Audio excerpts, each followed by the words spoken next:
Esse é o Transa Podcast.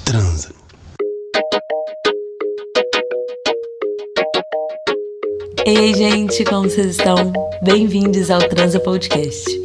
Esse é o primeiro episódio e eu vim aqui explicar e contar um pouquinho de onde a gente está partindo.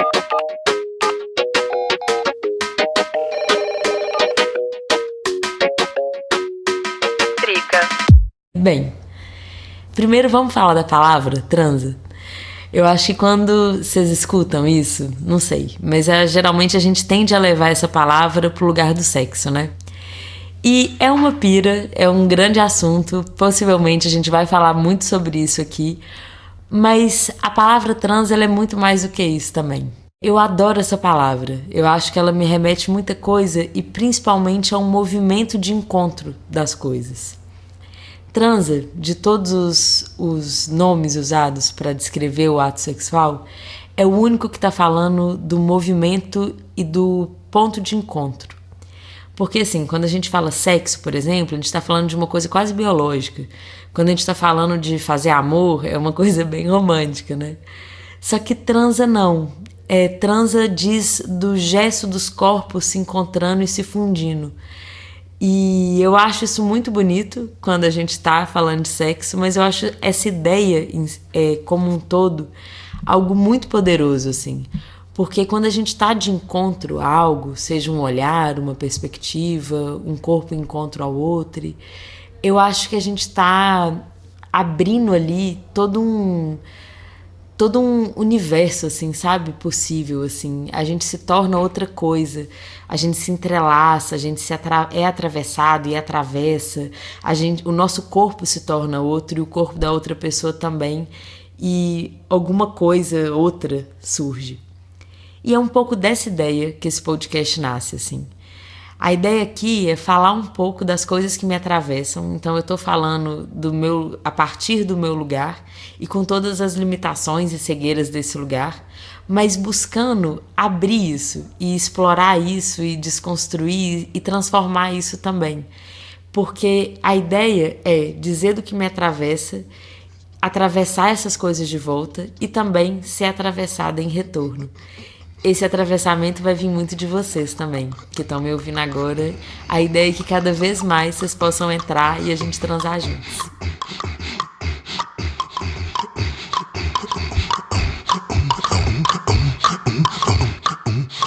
Transa.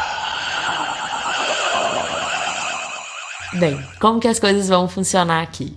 Agora é uma piração, assim. Primeiro, vocês têm que me entender um pouquinho. Eu sou muito confusa, vou e volto, vou ficar pirando, falando mil coisas, e aí uma hora vocês vão falar assim, Maria, perdemos ela. Ela foi toda, mas aí de repente eu volto, as coisas vão se misturando, se fragmentando, mas em algum momento, essa loucura toda tece o próprio caminho dela, assim, e volta. Então, confia em mim. E como que a gente vai funcionar? O Transa vai ter 3 tipos de episódio. A gente tem esse episódio, que é o modelo Manda, que é quando eu vou falar um pouco e a gente vai responder, comentar ou ouvir juntos áudios que vocês vão me mandar ou áudios de pessoas, de especialistas ou de pessoas que eu acho que têm um olhar interessante e podem contribuir com o assunto que a gente estiver lidando. O outro tipo de episódio é o Frita Trica, que é um episódio que vocês vão, assim, me ouvir balangando o beiço, é um monólogo, mas eu juro por Deus que no mínimo vai ser divertido, porque eu vou me perdendo tanto que eu acho que em algum momento isso deve ser um pouco risível, assim. Ou então não, e aí vocês podem só passar eles também. Além disso, a gente tem o Gira, que é uma ideia de girar ideias, de criar movimentos. Uma gira é isso, né? Fazer uma gira em torno da ideia que a gente estiver debatendo. E aí, nesses episódios, a gente vai contar com a participação de convidados incríveis e de experimentações também. Acho que os giras são episódios pra gente girar e pirar bastante, assim, sabe? Tanto no formato quanto em abrir para outros olhares e para outros atravessamentos possíveis. Além disso, uma coisa importante que eu devia ter falado no início. Cada temporada do Transa vai ter um tema norteador. Nessa temporada, que é a primeira temporada do podcast, a gente vai estar falando sobre não monogamia. E babado, né? Assim, sei que todo mundo fica meio se debatendo nesse lugar. Eu também, eu já vivenciei isso há alguns anos. E é foda, parceiro. A gente toma muito no cu, mas mas é muito bonito também, assim. E eu acredito muito nesse lugar, e eu acho que faz todo sentido começar a temporada do Transa falando sobre isso. Primeiro porque fala de amor, e eu acho que o amor é um grande condutor em quase tudo na minha vida, ou em tudo mesmo. E segundo porque quando a gente vai falar de não monogamia, a gente tem muito conteúdo sendo feito, sendo produzido, e muito conteúdo foda. Tem muita gente massa pensando e teorizando isso. Só que eu acho que às vezes falta, ou pelo menos na minha experiência eu senti muita falta, de ouvir, sabe? Tipo assim, de ouvir experiência, de ouvir caso, de ouvir como que essas coisas estão doendo aí dentro, como é que esse incômodo, ou essa angústia, ou essa delícia tá latejando dentro de você, assim. E por isso que eu acho que é válido, de alguma maneira, eu compartilhar algumas das experiências que eu tive ou coletei durante esses anos, e um pouco de como que eu me articulo nisso também. Não sei, tem uma música do Arnaldo Antunes que ele fala assim, o seu olhar melhora o meu. E eu acho que todo olhar acaba melhorando o nosso, sabe? Um olhar dá a ver, nos ajuda a ver. E para isso também eu vou convidar vocês o tempo todo a participarem do podcast. Porque é isso, como eu vou estar falando, e boa parte sou eu aqui, a gente precisa descentralizar isso um pouquinho. Então é muito importante que vocês comentem, participem e mandem áudios, sabe? O Manda, que é esse episódio de hoje, faz muito sentido e na verdade só faz sentido e precisa de que vocês façam parte dele. Seja perguntando, contando caso, criticando, contribuindo. Enfim, a ideia é que a gente circule essas ideias e expanda elas juntas.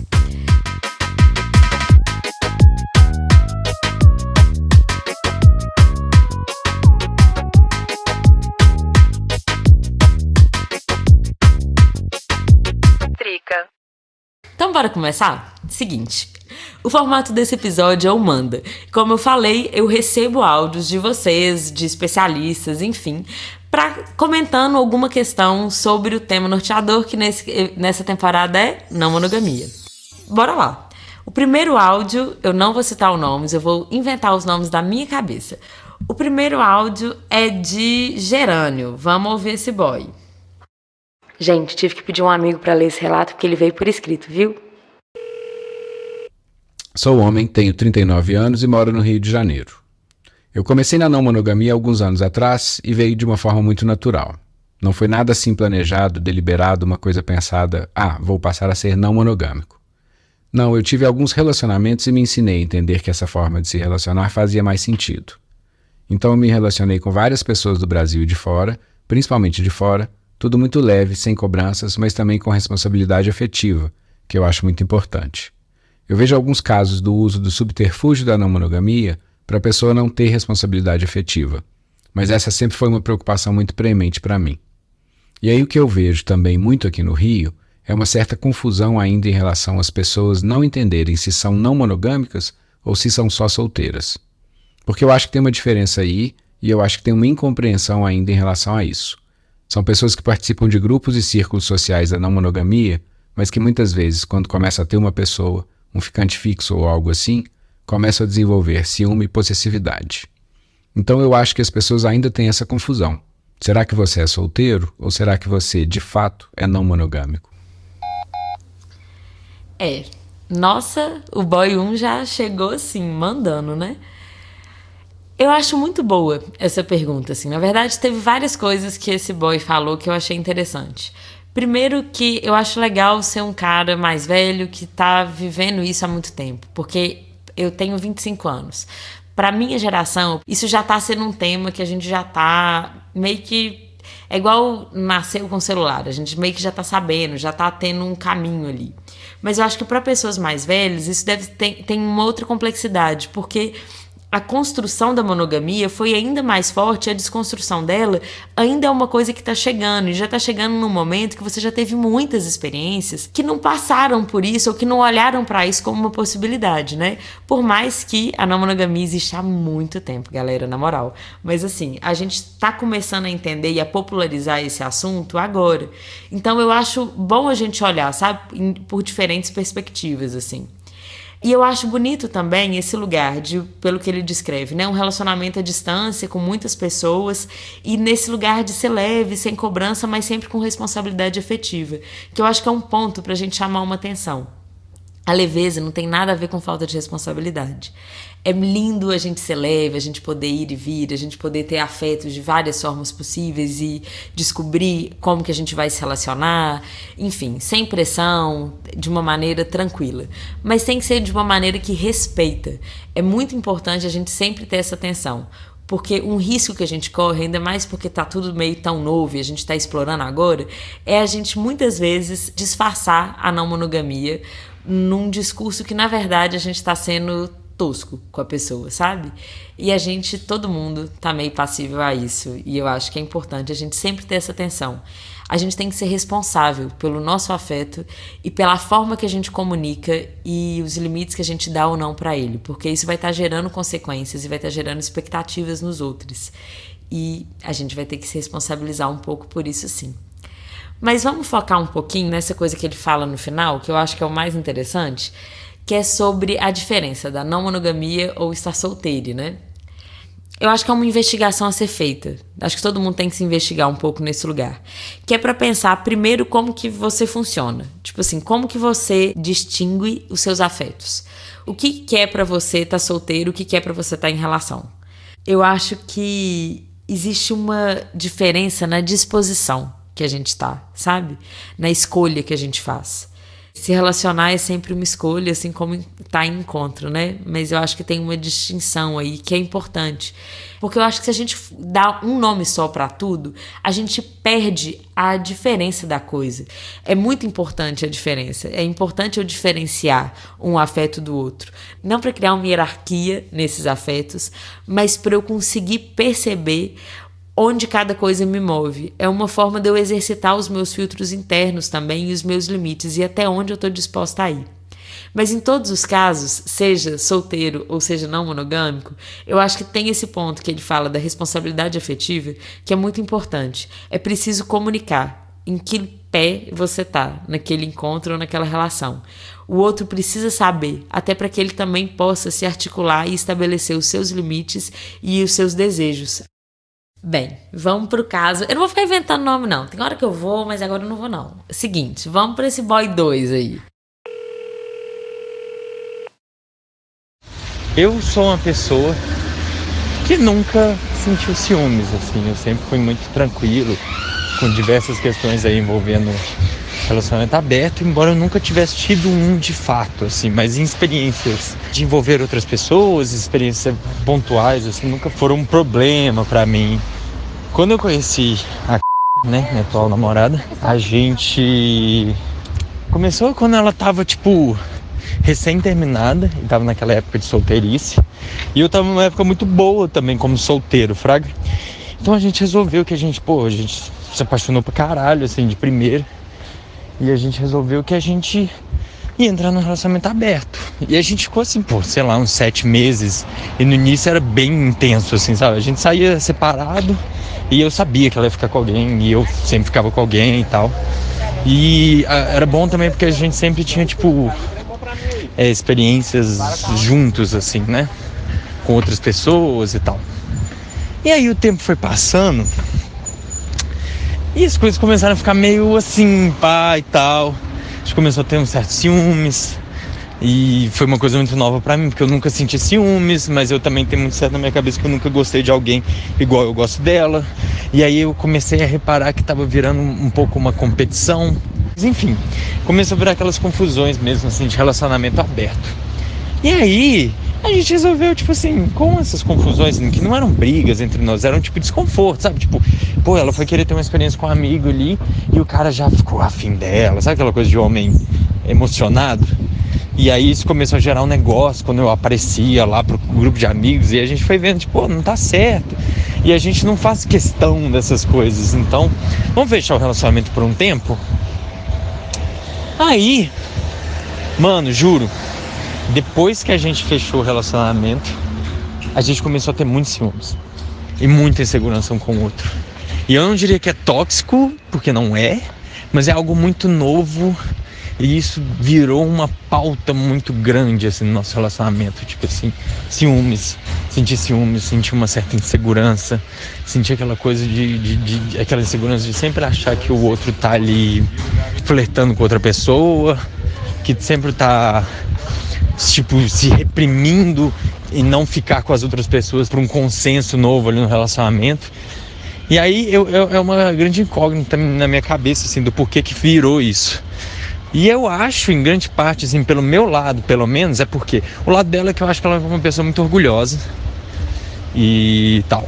O meu, acho que é a velha competição masculina tóxica, assim, de querer ser melhor que outros homens, né, em tudo, assim. Eu nunca senti isso antes e eu comecei a sentir que meio que uma experiência que era pra ser super legal desbloqueou essa coisa em mim, assim. E que era muito doido, porque enquanto eu tive essa experiência, não tinha isso, saca? Isso é uma coisa nova, muito louca, que anda me fritando a cabeça. E tá tudo bem também, mas é só que você quis que a gente compartilhasse aí histórias, experiências e tal. Eu tô compartilhando a minha. Inclusive, super aberto para você falar o que você acha, né? Eu acho que um conselho e um guia aí da grande representante da não monogamia, eu ia adorar. Mas enfim, essa é a minha vivência muito maluca.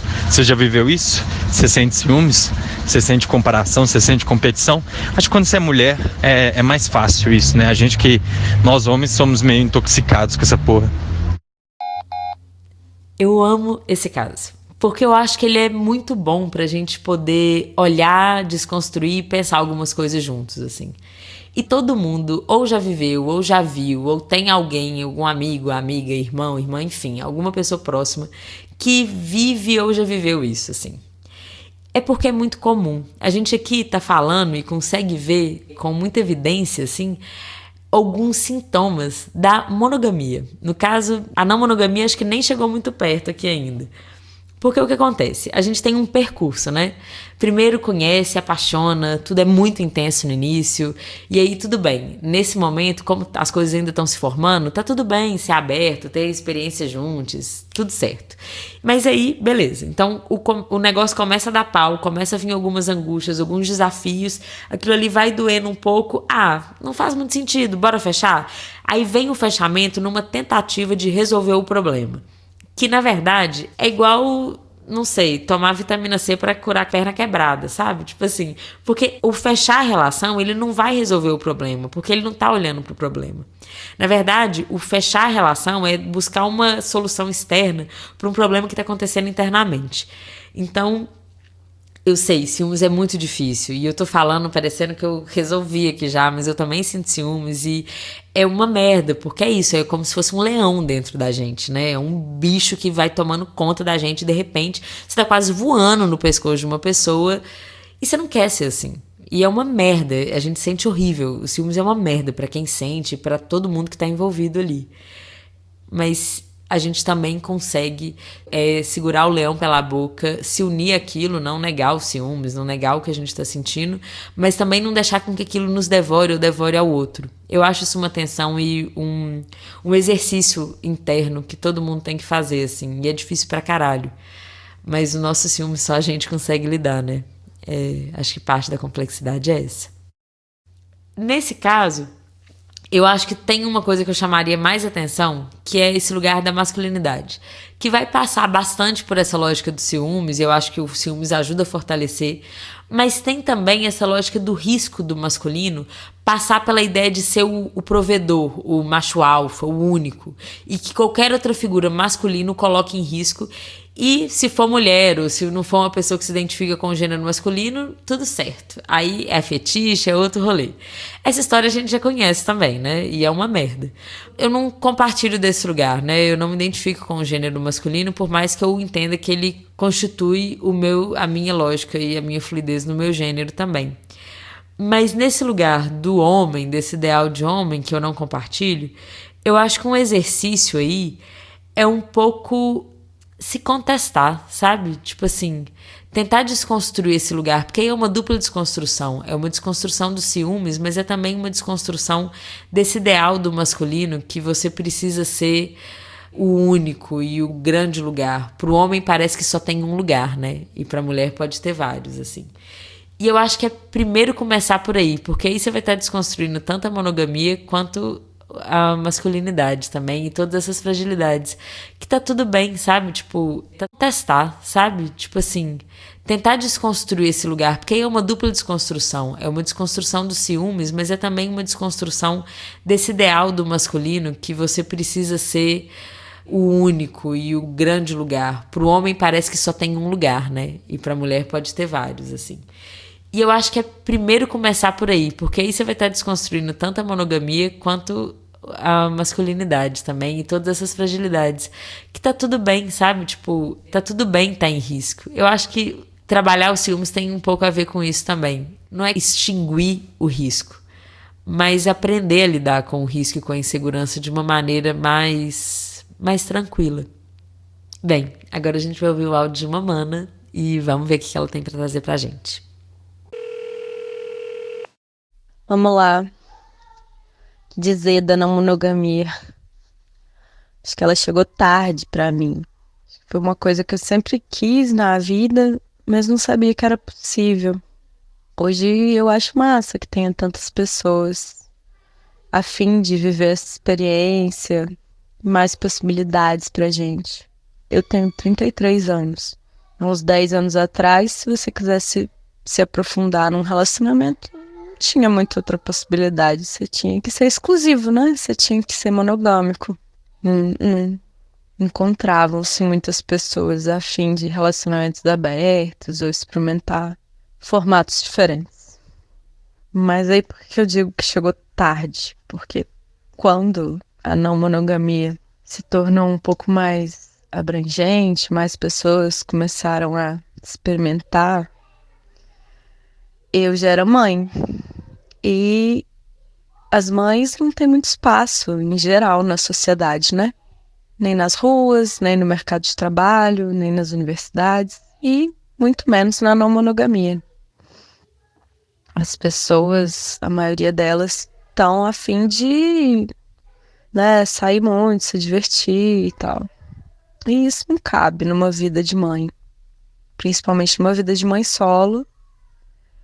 E eu acho que é isso, assim, acho que a não monogamia, ela ainda tá muito jovem, assim, muito verde, ela não amadureceu ainda na nossa sociedade, no coração das pessoas. As pessoas ainda não entenderam que a não monogamia engloba aceitar todo mundo, né? E, tipo, não só passar tempo se relacionando afetivamente com mais pessoas, mas passar tempo com pessoas diversas, né? Com crianças. São raras as pessoas que topam fazer um programa junto com uma criança. São raríssimas as pessoas que te oferecem para cuidar da sua criança, para você dar um rolê, para você poder ser você mesmo, exercer sua individualidade. Normalmente são outras mães que oferecem isso. E as mães não têm muito tempo, né?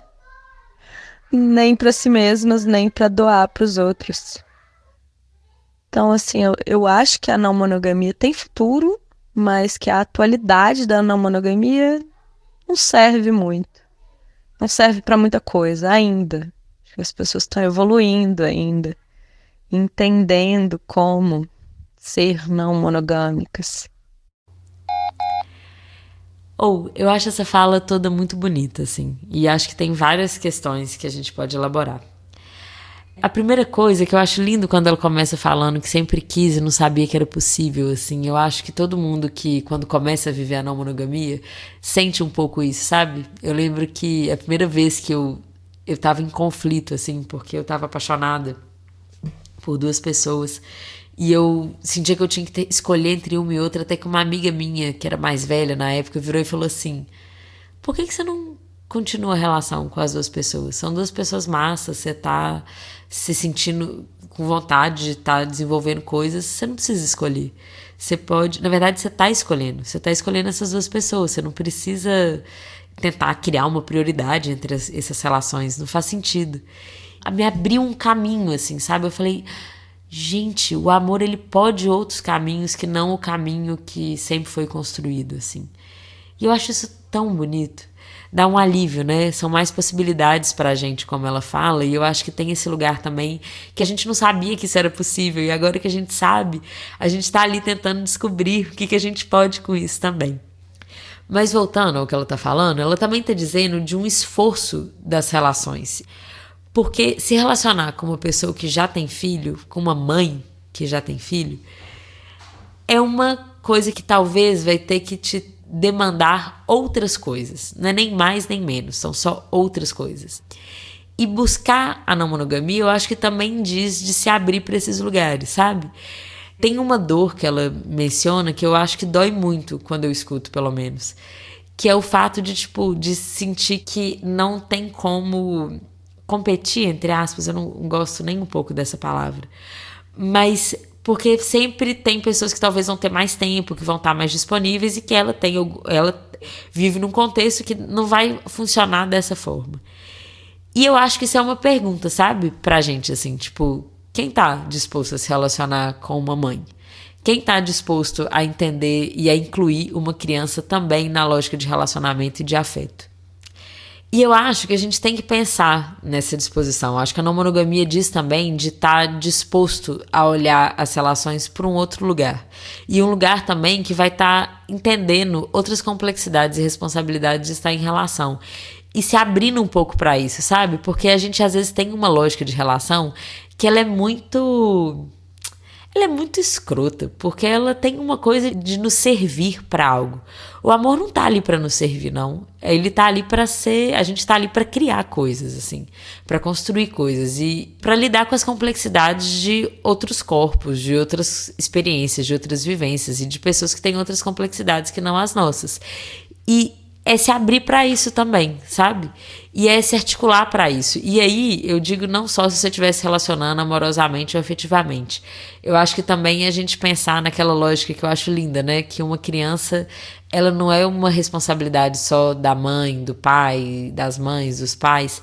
Ela é uma responsabilidade da sociedade inteira, assim. Então, a gente também tem que ter esse lugar. E não tem como a gente não pensar nisso, nessa lógica dos afetos também. Mas eu acho que eu tenho muitas questões com isso também. Esse assunto para mim também é novo e eu acho que eu preciso ouvir mais sobre isso.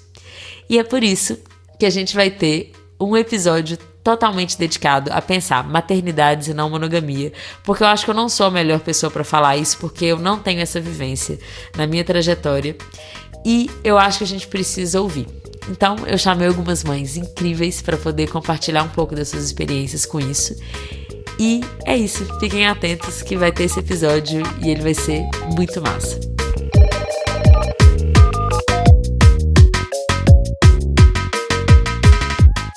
É isso, gente, esse foi o primeiro episódio do podcast Transa. Nervosa, mas muito feliz que a gente começou.